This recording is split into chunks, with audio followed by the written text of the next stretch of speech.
Hello. Welcome to the Bird Brain Podcast, where the goal is to rise above it all, stay elevated, create that infinity, and up your you. I'm your host, Isaiah, and still spooky season, so I want to ask you, are you home alone right now? Are you lonely in your home? It's a big difference. And we are going to talk about it because I think it's a very important question to understand, along with a few other questions I'll ask. But it's necessary.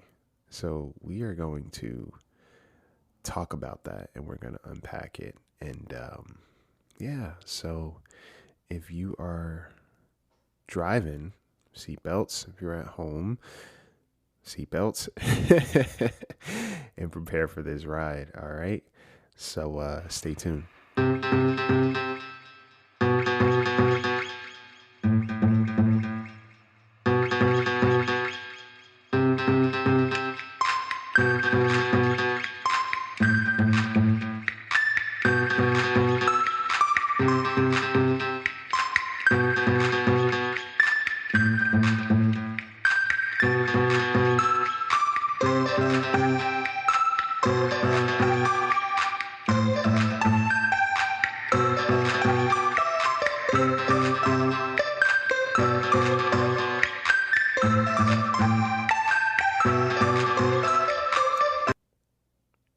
What's up, guys?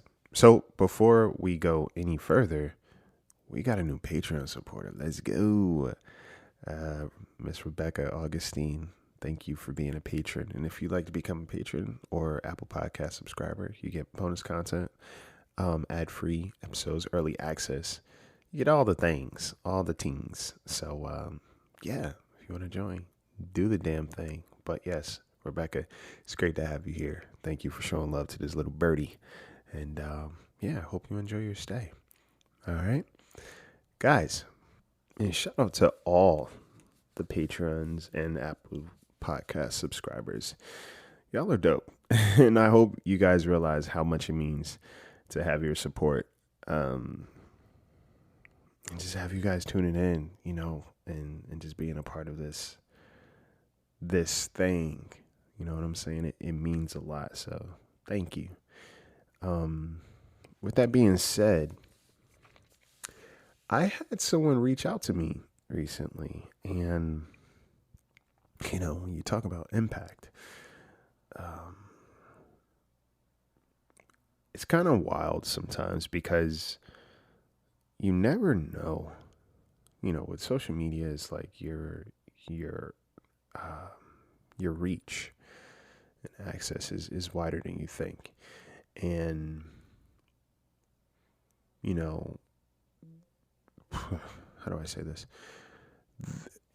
To be seen, right? It's easy to be seen in a lot of ways. And it's more important to ask yourself, what do I want people to see about me? Do I just want attention or do I want intention? You get me? When it comes down to it. And, one of the questions that came up, or this is something that I hear a lot, honestly, and it's truth to it.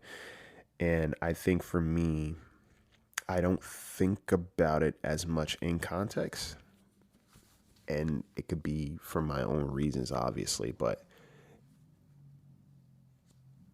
it's a concept that's constantly brought to my attention, or a phenomenon. And it's the being alone when you're healing, or when you're going through we're always, in theory, just because you're getting older does not mean you're working on your healing. Sometimes you're just aging, right? But when you are focusing on doing better and wanting better for yourself and wanting better relationships, wanting a better relationship for yourself, you start to notice that your life roster of people dwindles.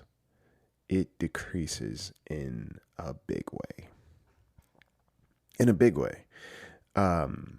By design, because if you think about what's happening, if you are healing, you have to close certain wounds, and it's like closing certain doors, closing the access to certain parts of you. Like they say, like some people know your soft spots. So they push those buttons or they dig into that soft spot. Well, once you tend to that wound, you close it up. They can't access it anymore. So therefore, they really can't penetrate you. They can't get in touch with you, so to speak. You get me? So they are no longer allowed to be around. Right? And this happens a lot. And I think in previous episodes, I've talked about the pendulum of healing. From what I understand, is if you are the type of person, like a pendulum swings hard left, hard right until it balances itself out in the middle. And I think when you are starting off in this transition of like wanting better relationships, taking better care of yourself, whatever, at one point in time, you're probably swinging hard one way or another, right? Overextending yourself, people pleasing, lacking boundaries, codependency, abusive relationships, whatever the case may be. You were hard on that side. Now, what's going to happen is once you get kind of this into this space of working on yourself, you're going to eventually swing very hard the other way, very hard. And by design, there's nothing over there. Those same people are not over there, right? You swing away from them. You swing back again. You may revisit those relationships, but you don't stay as long. You swing back again. You're barely in reach of those people now. You swing back the other way, right? And sometimes you stay hard on the other side where it's like you're kind of removing a ton of your relationships. A ton. Because a lot of those relationships were rooted in sickness and in health, right? They were rooted in like you not being well, if you think about it. And when you understand that and you recognize that, it's like your body responds to it differently too. And I'm not saying that you have to go through the world and cut people off at every chance, because I know this for myself to not be true. I think what people see or how what they're on the receptive end of seems very abrupt, but it's typically not. There's a lot of thought that goes into it. I'm pretty calculated in the way of making decisions. And if there are people in my life, the goal, like, I'm not one of those people that has people just to get rid of them. Like, people in my head are not disposable. They are investments for me. And I can't stress that enough. It's like, how do you see people, first of all? But also understanding for myself, like, yeah, the goal is to not have people in my life just as distractions until I find more people. Like, nah, are you kidding me? It's like the Oregon Trail, baby. We on this journey together, damn it. Until somebody fucking gets yellow fever or whatever, or gets bit by a rattlesnake or one of the oxen drowns. But the goal is that we are on this journey through life, for life, right? And that requires both people. But when you were healing, you realize that these people are not able to go on your journey any further. Because just because you're healing, not everybody else is doing the same thing. Right? And it doesn't make them better or worse. It just means that if I'm choosing better for myself and I recognize that this relationship is not the best thing for me, by design, there's going to be some disconnect. And it gets lonely. So I want to ask you, does the idea of being alone with yourself scare you more than the idea of being in relationships that make you feel lonely anyway? Because being alone with yourself and you value yourself and being lonely in a relationship are two very different feelings. Because I know it like this. If I'm in my own company and I'm doing my best to take care of myself, it doesn't feel as lonely. Actually, it becomes kind of preferred. And I'm not saying that the rest of your life, again, going back to what I said about the Oregon Trail, the goal in life is to not get through it alone, or the goal in life is to not get through it lonely, or both. Fuck it, right? The healing journey will require a level of solitude into some capacity. I don't want to say isolation, but you will be by yourself. That's just the reality of it. Because it's literally you kind of shedding, right? Moving away from things, literally, figuratively. So you are going to be with yourself. I didn't say by yourself. I said with yourself, because truth be told,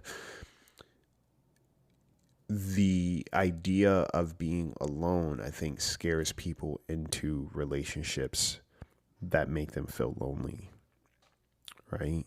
Because I would rather be with a person just for the sake of having a prop in my life than being with myself and understanding that I am a whole person, right?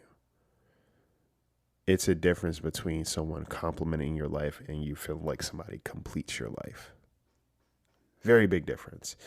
And when you understand that, and I'm not saying, well, obviously you guys know that, like for me, I will never speak to the idea of, because I think it's such a toxic mentality and very unhealthy mentality of like, yeah, go through this life alone. You don't need anybody. You just got to go to the top and success and grind, screw everybody to get there. It's like, no, nope. You're wounded. And what you're saying is very individualistic and is very fucking toxic, because what's the point of success if you don't have successful relationships to share that with? What's the point? Right? You sit on the top of the mountain and you look down at everybody, and to a certain degree, people don't even know you're up there, right? What's it all worth? What's it all worth? So I don't subscribe to that. And I think that's the beauty about the way I move through life. And this is just for me because I value relationships. And I value my relationship with myself. So there has to be a balance. I'm very cool with walking away from relationships that are not taking care of me or I'm not taking care of.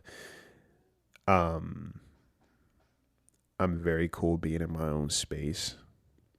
And I very much love the people that I have in my life that are conducive to my growth, and I'm conducive to theirs.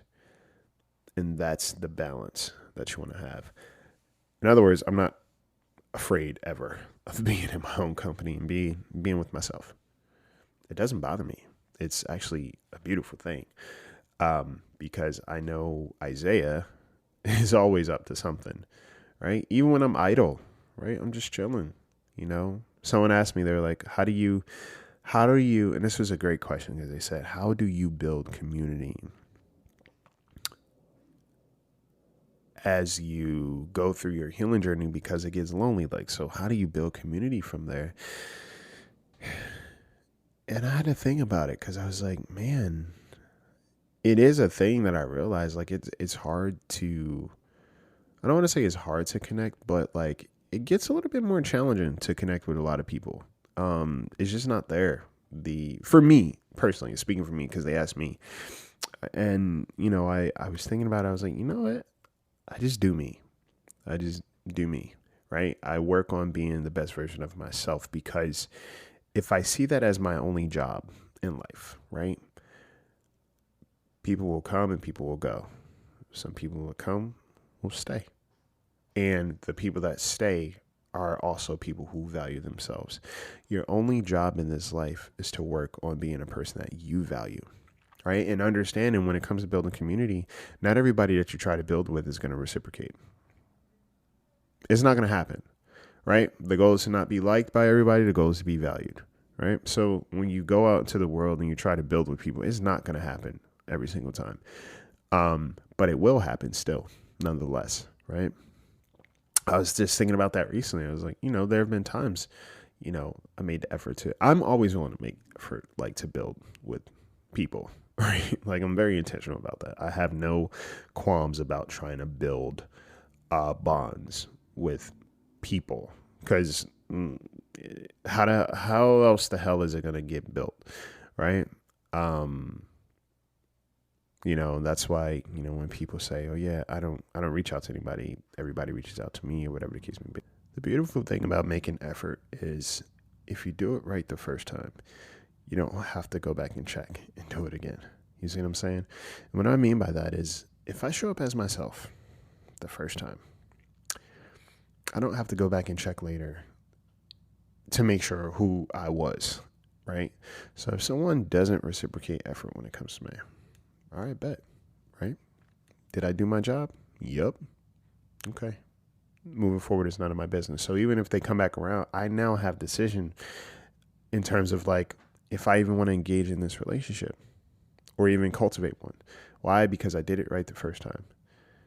And they had the ability to show up as who they are the first time, right? The whole giving people a second chance and everything like that, like, yeah, yes and no, right? Not everybody requires a second chance from you because they showed you who they were the first time, right?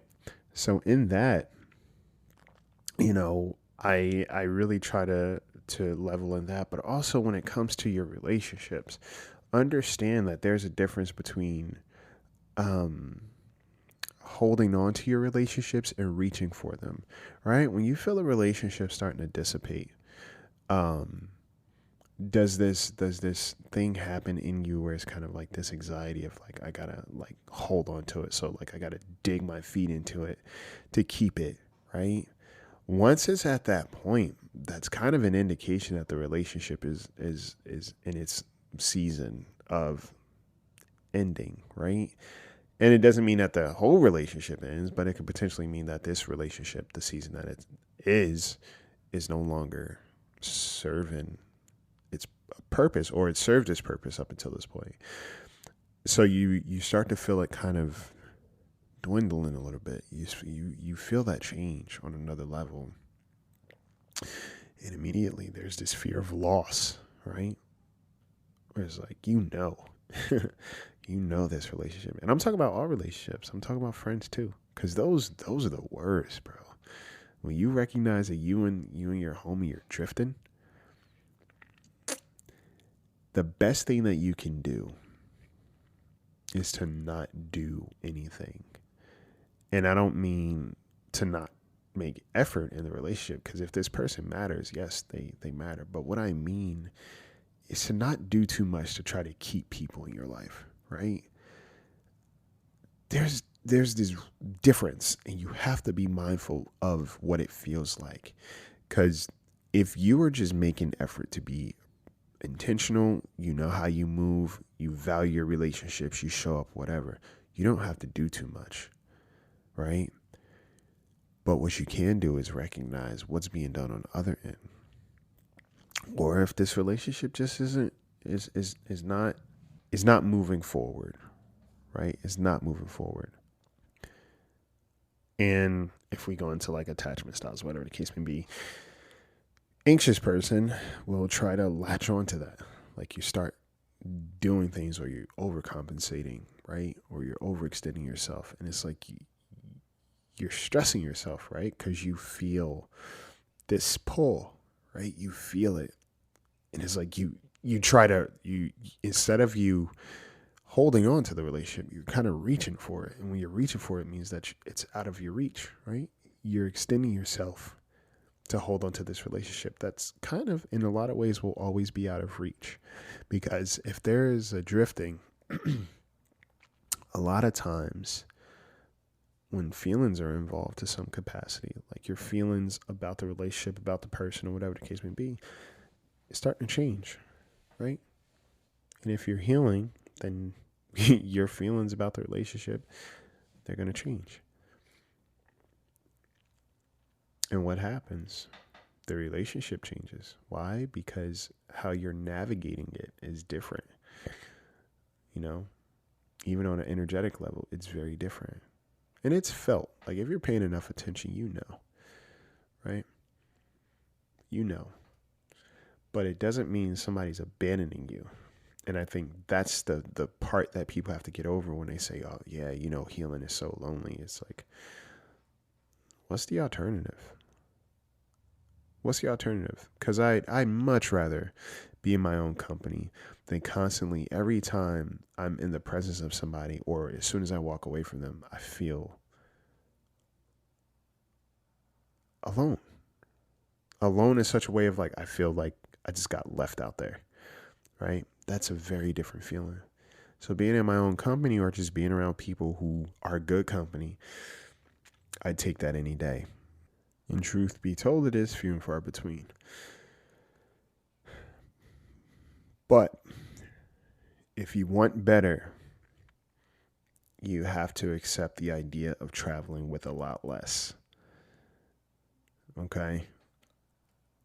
If you want better relationships, you have to recognize a lot of your relationships may fall by the wayside because they don't align with what you're seeking. But once you make the decision that you want to heal, the decision means that action comes with it. Now you have to accept what comes with that territory. Solitude. Solitude. You're going to be alone. Not forever, but if you're going to tend to all those wounds that were open, right?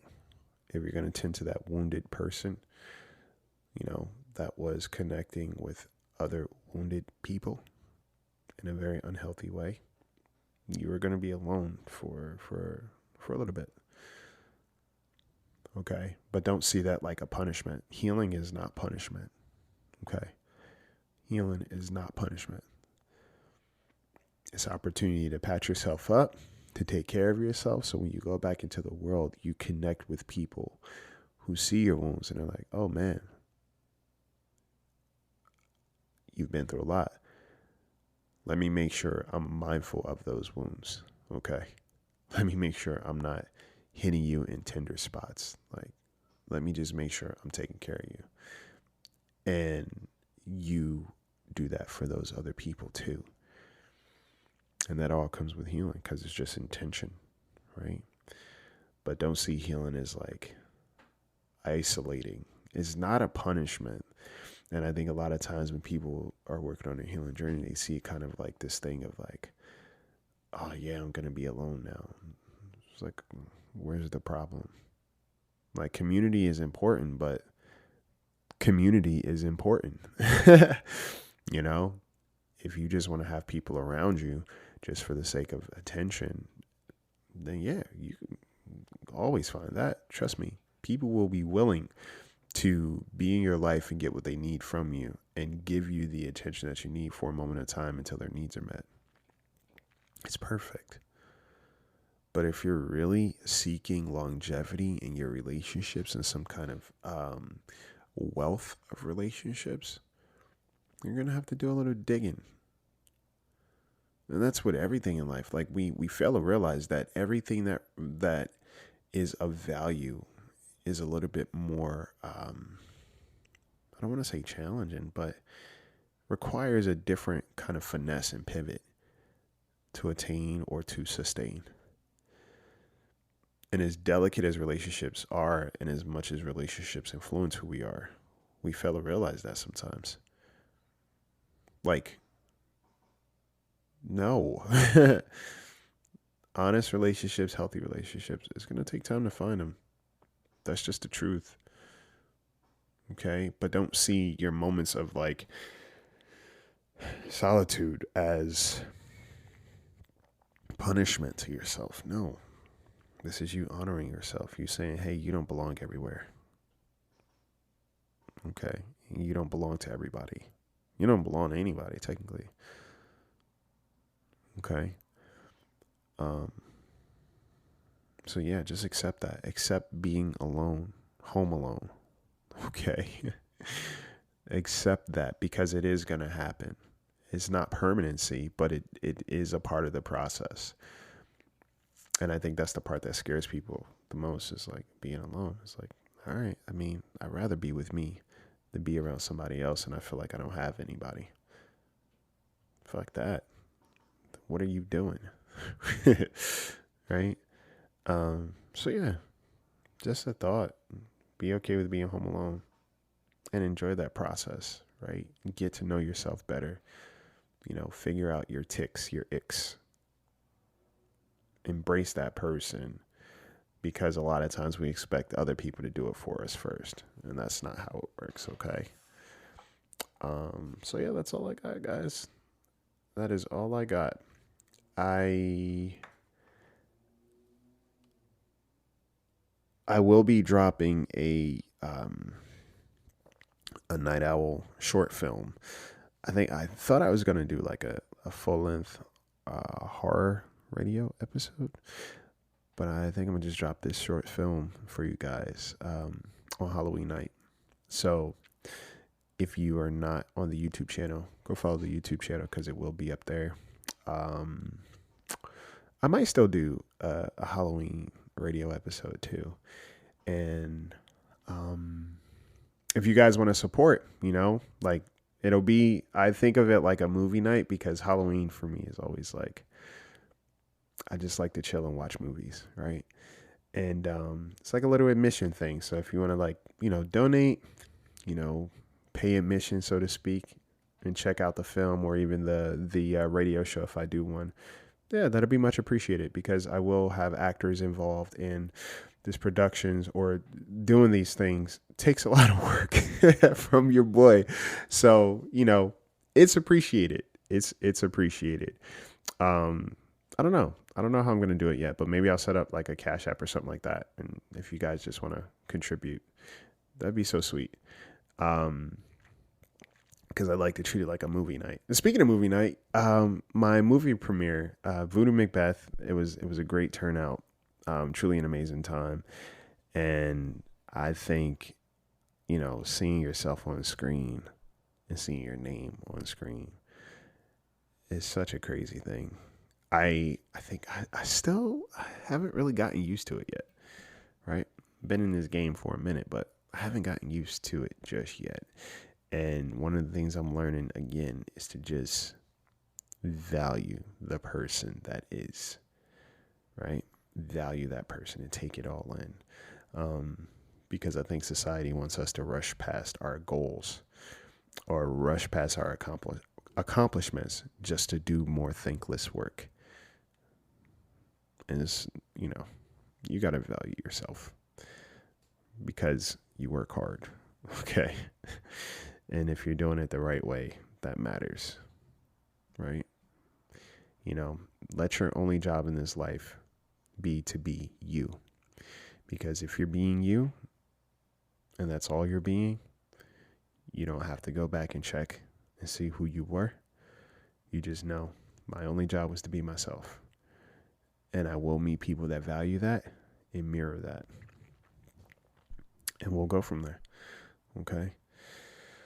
So, with that being said, coaching is still available. I have a couple slots open if you guys want to get into mental health coaching for the holidays. I know it's going to be an interesting time for the holidays for a lot of people. So if you want to start coaching, hit me up. Let's do this thing. I have a couple more slots open to bring into to round out this year. So yeah, if you're interested in coaching, just hit me up. I don't want to say it's like therapy. It's not like therapy. It's not just talking. We unpack things. We work through things. We get to the bottom of things, but also we implement practical exercises and tools to help you grow, to help you process, to help you heal. Because the goal is to have solutions, not just talk about things, right? Because a lot of people just like meetings, but nothing gets done. So I'm all about, getting solutions. So that's what my coaching offers. And if you're looking to, work through some things that you got going on, please reach out. The birdbrainpodcast@gmail.com, subject headline, mental health coaching, and we'll do it. Yeah, I like working with the people I like. I have, I love working with people who like to do the work.